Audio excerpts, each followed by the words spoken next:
Hare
We hold you close in our hearts. May this special time of year bring you peace, comfort, and joy wherever you may be. Merry Christmas and may all your holiday dreams come true.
उद्धारकर्ता का जन्म, उद्धारकर्ता का जन्म हुआ।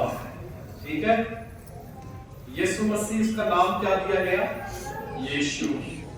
और यीशु का नाम क्या है?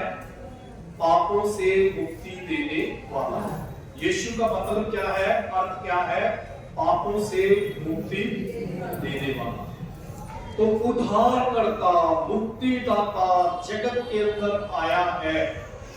ठीक है, उस उद्धारकर्ता मुक्तिदाता का जन्म हुआ है। उससे पहले इसका मतलब उद्धारकर्ता मुक्तिदाता जगत के अंदर नहीं था, जिसके द्वारा हम मुक्ति हासिल करें, जिसके द्वारा हम पापों की क्षमा हासिल कर सके, जिसके द्वारा हमारे पाप क्षमा हो सके और हम पवित्र बन सके, हम परमेश्वर के योग्य बन सके, हम परमेश्वर की महिमा के योग्य बन सके। इससे पहले कोई नहीं था। वो उद्धारकर्ता का आज जन्म है, जिसको हम क्रिसमस कहते हैं, जिसको हम प्रभु यीशु उद्धारकर्ता मुक्तिदाता प्रभु यीशु के इस जगत में आने के लिए हम खुदा का शुक्र करते हैं। ठीक है, वो क्या आया? वचन कहता, जो हमारे पास जो आज का थीम है, वो देहधारी वचन है। वो देहधारी वचन है। देहधारी का मतलब क्या है? कि उसने हमारे लिए देह धारण की, वो हमारी तरह मनुष्य बन करके इस जगत के अंदर आए। तो प्रभु यीशु मसीह इससे पहले थे। वचन आज हमें यही बता रहा है, यही सिखा रहा है कि यीशु मसीह 2000 वर्ष पूर्व प्रभु यीशु मसीह जो उद्धार करता, देह धारण करके इस दुनिया में जो आए हैं, इसका मतलब ये नहीं कि यीशु मसीह का जो जन्म है वो 2000 वर्ष पूर्व हुआ। इससे पहले था ही नहीं प्रभु यीशु, इससे पहले वो खुदा था ही नहीं। अगर हम कहें ना कि यीशु का जन्म 2000 वर्ष पूर्व हुआ है, प्रभु यीशु मसीह का जन्म 2000 वर्ष पूर्व, तो अगर हम दूसरे मीनिंग में लें कि प्रभु यीशु मसीह इस दुनिया के अंदर वो इंसान पैदा हुआ, इंसान एक दुनिया के अंदर आया यीशु, जिसको आज हम उसके जन्मदिन को मना रहे हैं। लेकिन हम क्या मना रहे हैं आज? उद्धारकर्ता मुक्तिदाता प्रभु यीशु के आने की खुशी को, जिसकी इंतजार हम लंबे समय से कर रहे थे, जिसकी इंतजार हम लंबे समय से कर रहे थे। और बाइबल के अंदर मैंने बताया आपको कि जिस दिन आदम और हवा गुनाह के अंदर गिर गए, पाप के अंदर गिर गए, खुदा ने तुमको अपने स्वरूप को बनाया था, है ना? जब हम 26 आयत को पढ़ते हैं ना, इसमें उत्पत्ति की किताब, उसकी 26 आयत को पढ़ते हैं, पहला अध्याय, तो उसमें लिखा है, उसके अंदर लिखा है, फिर परमेश्वर ने कहा हम मनुष्य को अपने स्वरूप के अनुसार अपनी समानता में बनाए। हम है, हम का मतलब होता प्लूरल, यानी कि एक आदमी नहीं, बल्कि ट्रिनिटी का सवाल, ट्रिनिटी के बारे में यहाँ पे बताया गया, त्रिएक परमेश्वर के बारे में बताया गया है, जिसको हम बोलते हैं पिता, पुत्र और पवित्र आत्मा, जो एक खुदा। हम जब सीखते हैं 10 कमांडमेंट, तो वहां पे क्या लिखा हुआ है कि सच्चा जिंदा एक खुदा है। हमारे कितने खुदा है? एक खुदा है। हम एक खुदा को मानते हैं, एक खुदा को मानते हैं, और वो खुदा कौन है? पिता, पुत्र और पवित्र आत्मा एक खुदा है, ट्रिनिटी है। ये अलग नहीं है, ये अलग अलग खुदा नहीं है, ये तीन खुदा अलग अलग से नहीं है, बल्कि ये क्या है कि there are three persons in Godhead, Father, Son and the Holy Spirit। वहां पे तीन व्यक्ति है, जो पिता, पुत्र और पवित्र आत्मा, जो एक खुदा, पिता, पुत्र, पवित्र आत्मा, जो एक खुदा है।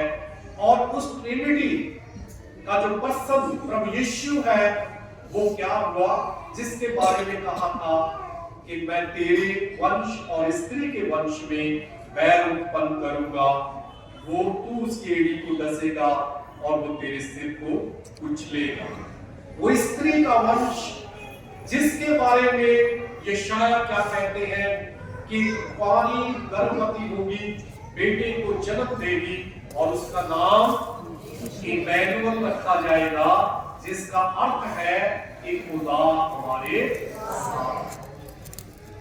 इंसान खुदा नहीं बना, खुदा इंसान बन करके इस दुनिया के अंदर आया। हालेलुया। वो खुदा इंसान बन करके इस दुनिया के अंदर आया, और वो खुदा जो इंसान बन करके आया, वो कौन है? जिसका नाम क्या दिया गया? कुंवारी मरियम को क्या बोला गया फरिश्ते के द्वारा कि तू इसका नाम यीशु रखना।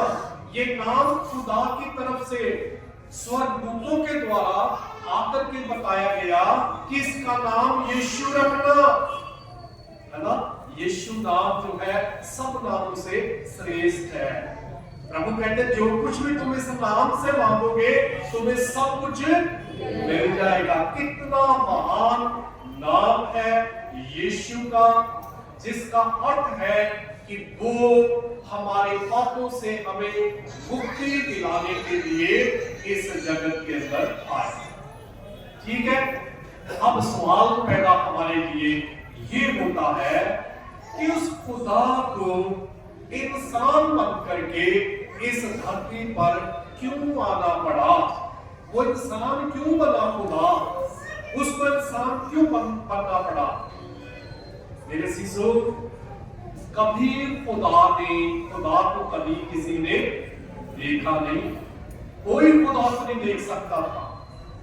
मूसा ने भी खुदा को कहा कि मैं देखना चाहता हूं। खुदा कहता तू नहीं देख पाएगा। उस नूर को नहीं देख पाएगा, उस खुदा को नहीं देख पाएगा। लेकिन खुदा ने उसको एक गीत के अंदर खड़ा किया। लेकिन खुदा ने कहा जब वहां से मैं गुजरूंगा तो तू मेरी पीठ को देख पाएगा। हालेलुया। वो नहीं देख पा रहा कोई भी खुदा को।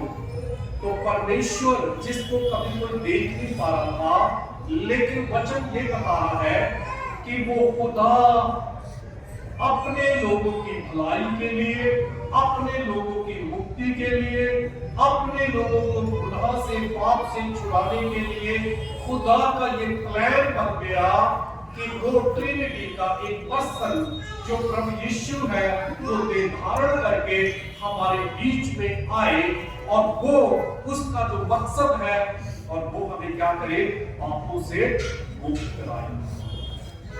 अब सवाल ये पैदा होता है कि प्रभु यीशु मसीह को इस दुनिया में आने के लिए, पापों की मुक्ति के लिए केवल प्रभु यीशु मसीह को क्यों आना पड़ा? हम तो अच्छे अच्छे काम कर सकते थे, व्यवस्था मिली थी, चोरी नहीं करना, झूठ नहीं बोलना, चीनाकारी नहीं करना, ये नहीं करना, और सब कुछ बताया गया था। तो फिर क्या हुआ? जब बाइबल को पढ़ते हैं, बाइबल के अंदर हम पढ़ते हैं कि वो जो खुदा ने उनको व्यवस्था दी, जो कमांडमेंट खुदा ने अपने निज प्रजा कौम को दिए गए, उनको वो कभी पूरा नहीं कर पाते, फिर तोड़ देते थे हुक्म को, खुदा की वाचा को तोड़ देते थे। और उसके लिए क्या किया जाता था कि गुनाहों के प्रायश्चित के लिए उनको कुर्बानियां देनी पड़ती है। क्योंकि परमेश्वर का वचन जब हम पढ़ते हैं इब्रानियों के अंदर उसकी 9 उसकी 22 आयत के अंदर, तो यहाँ पे परमेश्वर के वचन के अंदर लिखा हुआ है, इब्रानियों 9 उसकी 22 आयत के अंदर यहाँ पे लिखा हुआ है,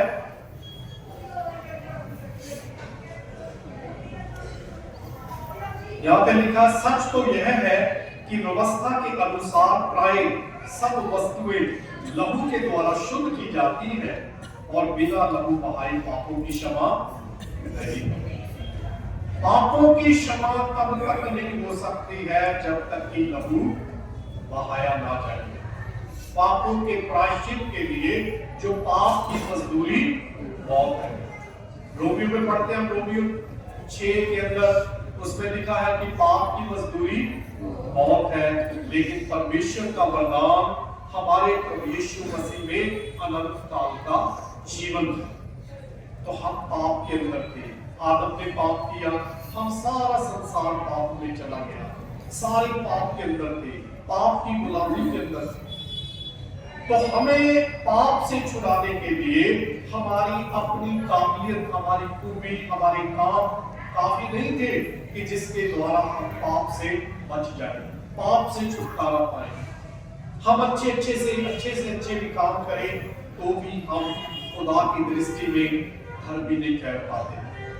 ये शायद शासन के अंदर जब हम पढ़ते हैं तो वहां पे लिखा कि हमारे अच्छे से अच्छे कार्य परमेश्वर की दृष्टि में गंदे चित्रों के समान।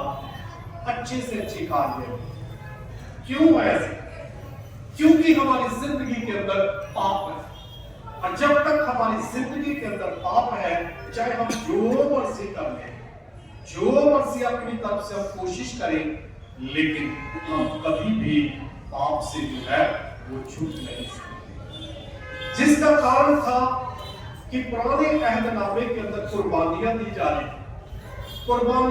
रही थी, बकरे छकरों का लहू बहाया जाता था, और याजक उनके लहू को लेकर के उनके गुनाहों के प्रायश्चित के लिए उस लहू को लेकर के उन चीजों के ऊपर छिड़कता था और उनको पवित्र करता था। वो अपने गुनाहों के लिए उसके लिए जानवरों को लहू बहाना पड़ता था। ये क्यों हुआ? ये शुरू में हुआ जब आदम और हवा ने पाप किया, तो वो क्या देखे अपने आप को कि हम नंगे हैं। पवित्रता के वस्त्र, पवित्रता की आंखें, उनकी सब कुछ जो है वो दूर हो गया जिस दिन उनकी जिंदगी के अंदर पाप आ गया। उनका देखना, उनका सोचना, उनका विचारना, उनका सब कुछ बदल गया। जिस खुदा ने उनको अपने स्वरूप बनाया, उनका स्वरूप ही पाप में बदल गया, शैतान के अंदर बदल गया। वो ना चाहते हुए भी उनकी जिंदगी के अंदर वो गुनाह, वो पाप बार बार वो होता था। इसलिए खुदा ने सबसे पहले उनको ढकने के लिए जानवर को चमड़ा जो उसका लेकर के उनको ढका।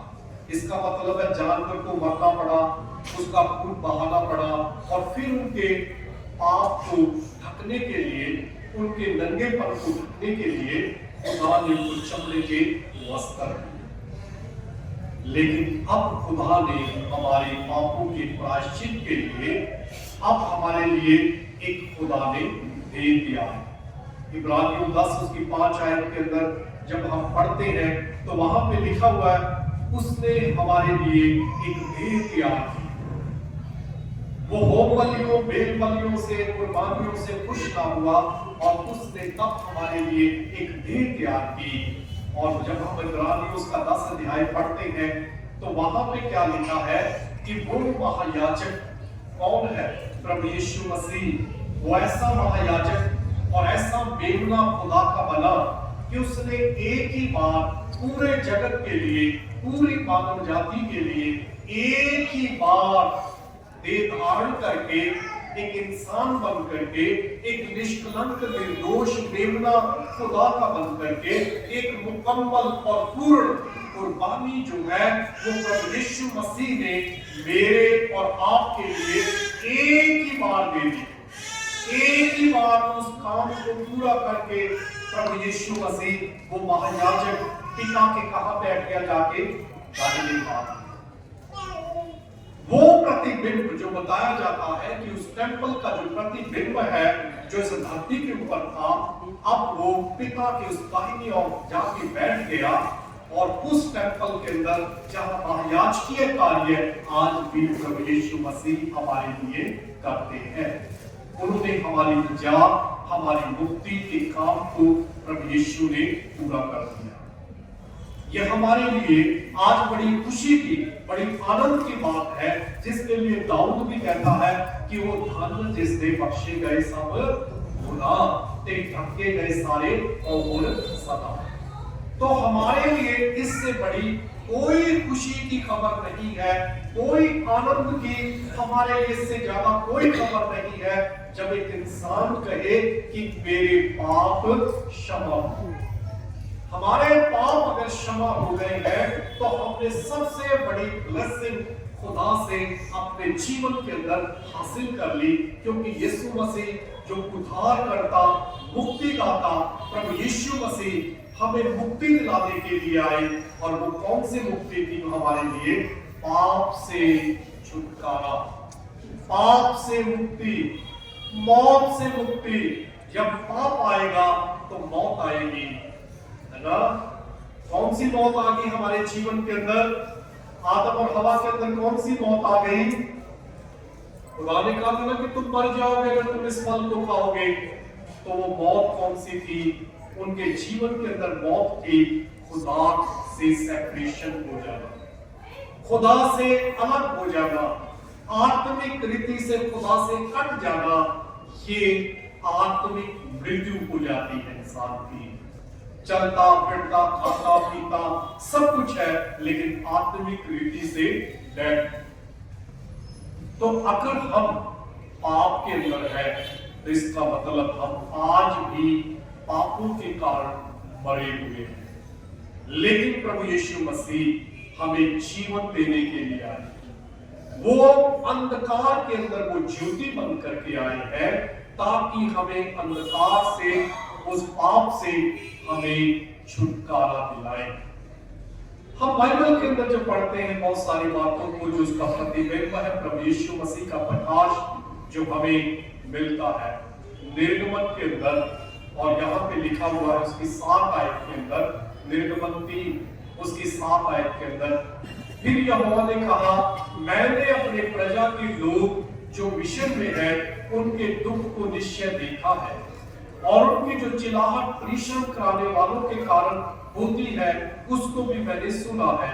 उनकी पीड़ा पर मैंने चित्त लगाया है, इसलिए अब मैं उतर आया हूं कि तुम्हें मिस्रियों के वश से छुड़ाऊं।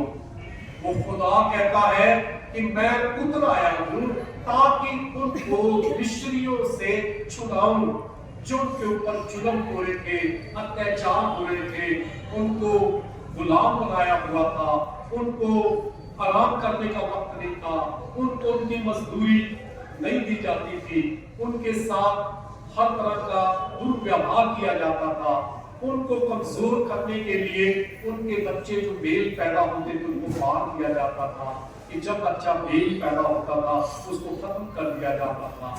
उनकी चिल्लाहट थी, वो बड़े दुखों के अंदर पड़े हुए थे।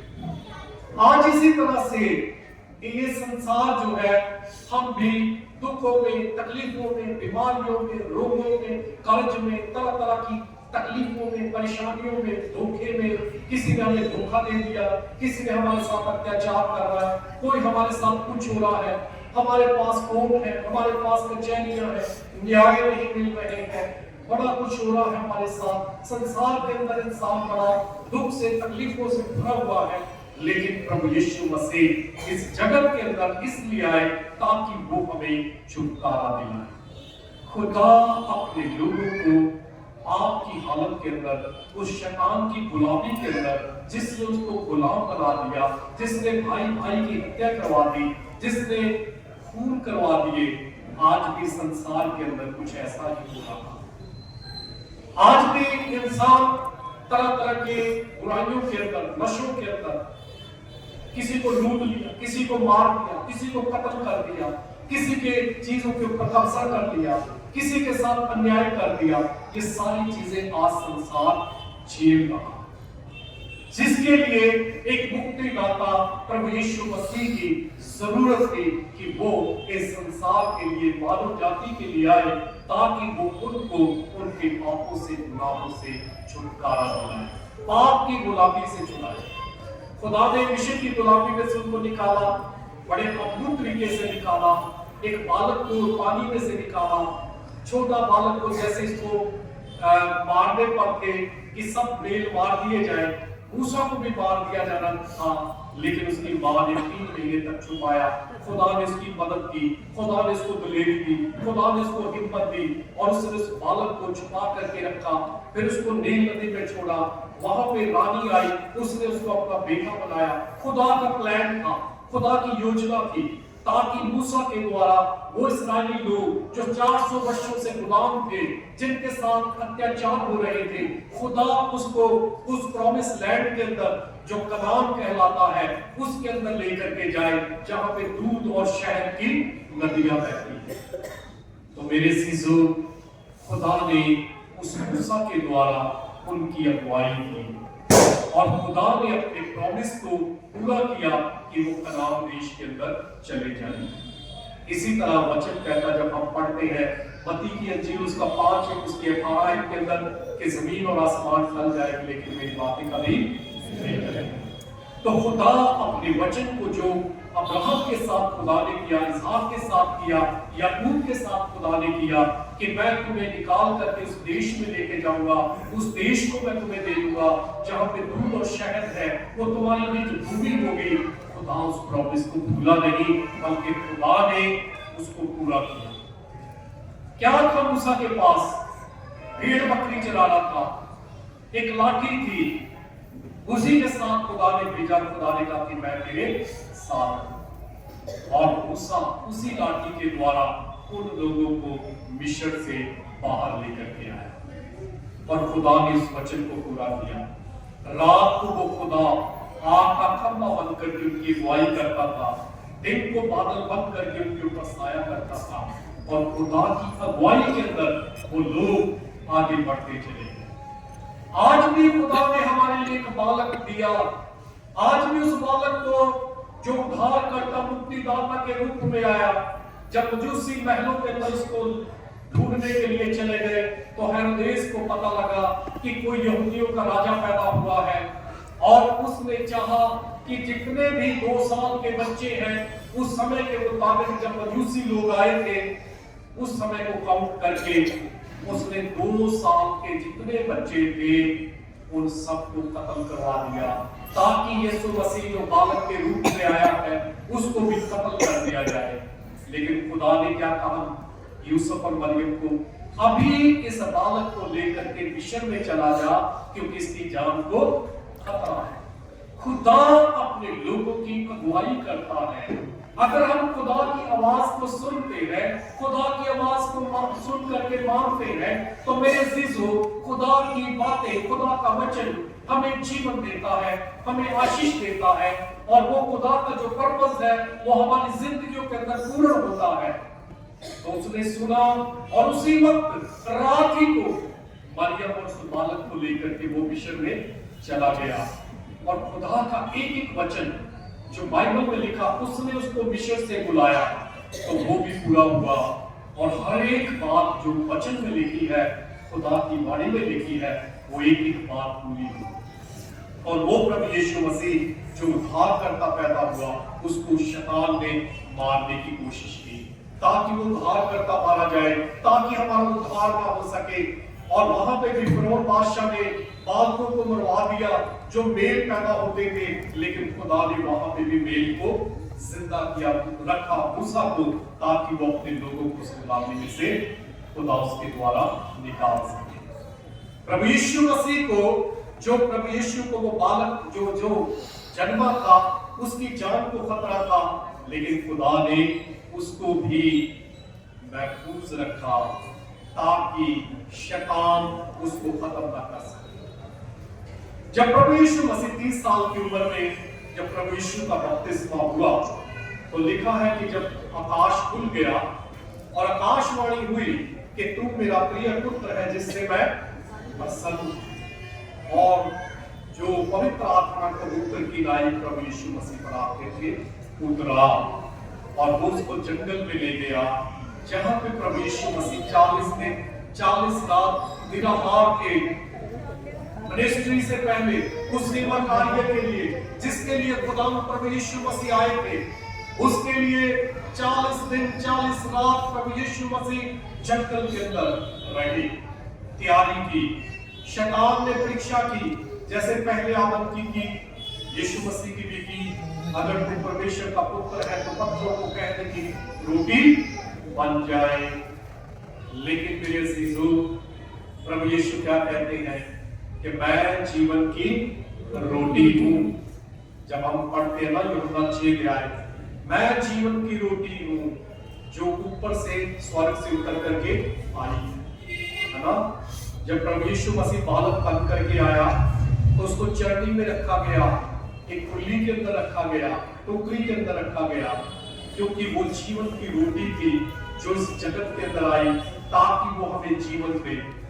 इसलिए प्रभु यीशु जिस रात पकड़वाए गए तो प्रभु ने रोटी भी तोड़ा, कहा कि ये मेरा बदन है जो तुम्हारे लिए दिया जाता है। उसने अपना प्याला दिया, कहा ये मेरा लहू है। वो जीवन की रोटी जो स्वर्ग से उतरी है हमारे लिए इस धरती पर आई, हमें जीवन देने के लिए। मेरे अजीजों, शैतान प्रभु यीशु को कहता है कि पत्थर को कह की रोटी बने, लेकिन उसको नहीं मालूम कि रोटी, जीवन की रोटी वो प्रभु यीशु है, जिसको बहकाना चाहता था, जिसको वो पाप में गिराना चाहता था, जिसको वो हराना चाहता था। लेकिन शैतान फेल हुआ और फिर शैतान ने चाहा कि प्रभु यीशु को क्या करा जाए, इसके ऊपर दोष लगा दिए जाए, उसके लोग अगेंस्ट कर दिए जाए और उसके प्रति पूरी साजिशें रच दी जाए और उसके साथ जुल्म किया गया। उसके साथ हमारे जो पाप, हमारे जो गुनाह की सजाएं हैं वो प्रभु यीशु को दी, मुंह पे थूका गया और उसको थप्पड़ मारे गए, बेइज्जत किया गया, उसको जलील किया गया, अपमानित किया गया।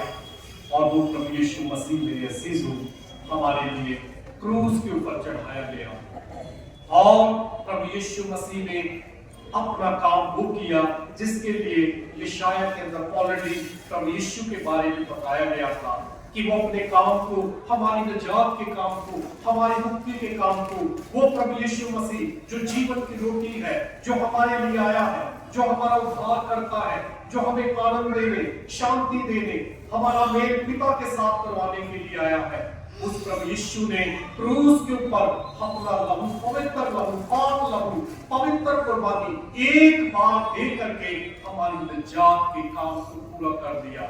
हमारी छड़ौती प्रभु यीशु मसीह ने अपने लहू के द्वारा दे दी, हमें लहू से खरीद लिया। हम बेशकीमती लोग हैं खुदा के, जो लहू के द्वारा खरीदे गए। आज हमारे गुनाह प्रभु यीशु ने ले लिए, हम गुनाहों से बरी हैं। आज हमारे ऊपर उस पापों की दंड नहीं है, आज उस दंड को प्रभु यीशु ने ले लिया है। वो प्रभु यीशु हमारी जगह मर गया, वो प्रभु यीशु कब्र में रखा गया, वो प्रभु यीशु मुर्दों में से जी उठा। आज कब्र खाली है, वो प्रभु यीशु पिता के दाहिने और विराजमान है। वो प्रभु यीशु आने वाला है अपने लोगों का न्याय करने के लिए। वो अब देह में होगा, सामर्थ के साथ आएगा, लेकिन उसका न्याय सख्त होगा। आज वो प्रभु यीशु नंबर और दीन हो करके एक मनुष्य बन करके हमारे बीच में आया। फिलिपियों चैप्टर 2 के अंदर पढ़ते हैं कि उसने अपने आप को हमारे लिए खाली कर दिया, शून्य कर दिया। जो अनलिमिटेड गॉड है वो लिमिटेड हो गया हमारे लिए। जिसने दास का रूप धारण कर लिया वो हमारे लिए मेरे सिसवार कितना हमें प्यार करता है, जो कहता मैं तुम्हें कभी छोड़ूंगा नहीं, मैं तुम्हें कभी त्यागूंगा नहीं, मैं दुनिया के अंत तक सदा तुम्हारे साथ रहूंगा।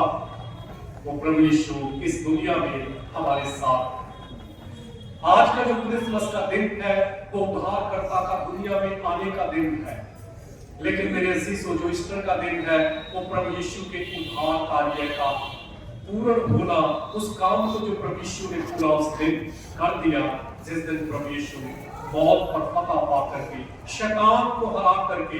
शैतान तो बड़ा खुश हो रहा था कि मैंने इसको मार दिया, मैंने इसको दफन भी कर दिया, वो बड़ा खुश था। लेकिन उस दिन शर्मिंदा हुआ शैतान, जिस दिन प्रभु यीशु तीसरे दिन कब्र पर फतह पा करके मुर्दों में से जी उठा। हालेलुया। आज हमारा प्रभु यीशु जीवित है, आज हमारा प्रभु हमारे साथ है। आज हमारा प्रभु यीशु कहता है कि मैं तेरे दिल के दरवाजे के ऊपर खटखटाता हूँ, अगर तू अपने दिल के दरवाजे को खोलेगा तो मैं उसमें जन्म लूंगा। वो हमारी जिंदगियों के अंदर आज जन्म लेना चाहता है मेरे अजीजों। जैसा हमने खुदावंद के पाक कलाम में से पढ़ा है कि हमारा जो उद्धार, हमारी जो मुक्ति है, वो वचन जो हमें बताता है उसको पढ़ने हम थोड़ा सा तो क्लियर हो जाएगा हमारे लिए। तो इसमें इस तरह से लिखा है, यूहन्ना पहला अध्याय उसकी 13 आयत में यहाँ पे लिखा है 12 में, पर जितनों ने उसे ग्रहण किया उसने उन्हें परमेश्वर की संतान होने का अधिकार। आज हम कितना बड़ा रुतबा हमारा कि हम परमेश्वर की संतान हैं, और किसके माध्यम से? प्रभु यीशु के माध्यम से। जो कोई इसके ऊपर विश्वास करेगा वो नाश नहीं होगा। जितनों ने इसको ग्रहण कर लिया उनको खुदा ने अपनी संतान होने का अधिकार दे दिया। कितनी बड़ा अधिकार खुदा ने हमें दिया, कितना बड़ा रुतबा खुदा ने हमें दिया कि हम खुदा के बेटे बेटियां। तालियां बजाओ जरा जोर से।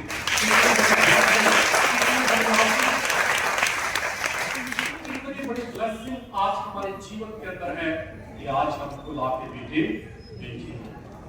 बेशक आज हमारी जिंदगियों में शरीर में है हम, हमारे पास कई तरह की प्रॉब्लम्स आती हैं, कई तरह की समस्याएं आती हैं, कई तरह की परेशानियां आती हैं, कई तरह के दुख आते हैं, लेकिन मेरे अजीजों हमारा खुदावंद प्रभु यीशु हमारे साथ, वो हमारे साथ, वो हमारे दुखों में, हमारे आंसुओं में, हमारी पीड़ाओं में, हमारी परेशानियों में, वो हमारे साथ।